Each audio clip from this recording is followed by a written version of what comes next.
तो आज होचे खेतरे फला मारबार फास्ट डे सांग माने मुई भी फला मारली। नमस्कार friends, welcome to another new mini blog. तो मुई फला भी मारसी सांग माने, जानी छ कि नहीं जानी? तो चलो देखमा। जेहेतु मुई खेते फला पके छे तो आमर खेते बहुत पान भर जाइथिला। ढुणा खेते है तो मते दरकार पड़ला गुटे बड़ पत्थर रो बसिक कांदे। तो मुई मोर लगी पत्थरटे आनली, जेनटा कि तमे देखिछ से वीडियो गुटे थी। तो बसली आ फला मारली आ यूरिया सार जेन मुई टिके देइथिली सेथिर लगी फलाटा बढ़िया बढ़सिला। मते तो बहुत खुश लागिगला।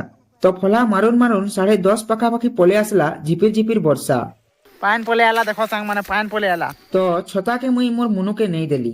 एंता काम करुन करुन खेतेगा तापरे 12 बजिगला आउ आमर समय हो गला एखन पेट पूजार। तो भूख भी लागुथिला तो मुई फास्ट खाइक बसिगली आ मोर माई आउ पले गले लिमगस तल के, जेनटा कि आमर खेत पासे अच्छे।